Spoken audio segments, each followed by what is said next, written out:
Dubai میں محنت کشوں کے لیے اماراتی عید الاتحاد کی رنگا رنگ تقریب۔ فنکاروں کی شاندار پرفارمنس نے تقریب کو چار چاند لگا دیے۔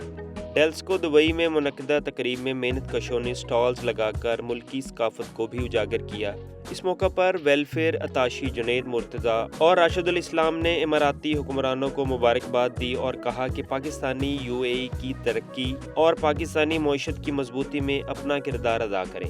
این بی پی کے زیر اہتمام عید الوطنی تقریب میں بذریعہ قرآن اندازی محنت کشوں میں قیمتی انعامات تقسیم کیے گئے اور 53ویں یوم الاتحاد کی خوشی میں کیک بھی کاٹا گیا۔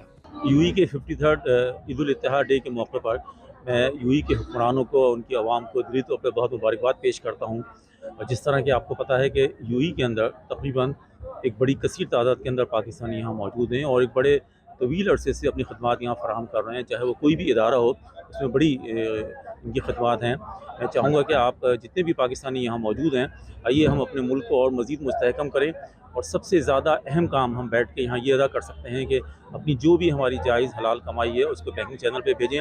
اس میں آپ کا اپنا فائدہ ہے، آپ کی اپنی فیملی کا ہے، آپ کے اپنے ملک کا فائدہ ہے۔ یہی وجہ ہے کہ حکومت پاکستان مستقل اس بنیادوں پہ کام کر رہی ہے کہ قانونی ذرائع سے آپ پیسے بھیجیں اور ہنڈی اور حوالے کے ذریعے قطعاً پیسے نہ بھیجیں۔ میں عید الاتحاد کے موقع پر پاکستان اور پاکستان کی حکومت کی طرف سے یو اے ای کے حکمرانوں کو مبارکباد پیش کرتا ہوں۔ یو اے ای کو 53واں یوم عید اتحاد مبارک ہو۔ اس سلسلے کے اندر پاکستانیوں نے یہ دیکھا جاتا ہے کہ پاکستان نے یو اے ای کی ترقی میں بہت اہم کردار ادا کیا ہے۔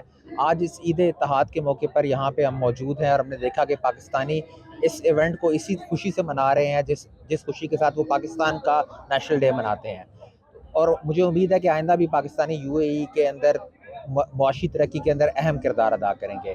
اس موقع پہ میں ایک اور پیغام دینا چاہوں گا کہ ہنڈی حوالے کا راستہ بند کرنے کے لیے یہاں پہ جتنے بھی پاکستانی ہیں یا اور ممالک کے لیبرز ہیں، ان سب کو ہم یہی پیغام دیتے ہیں کہ فارمل بینکنگ چینل یوز کریں اور اپنی معیشت کو اور ملک کی معیشت کو مزید مضبوط کریں۔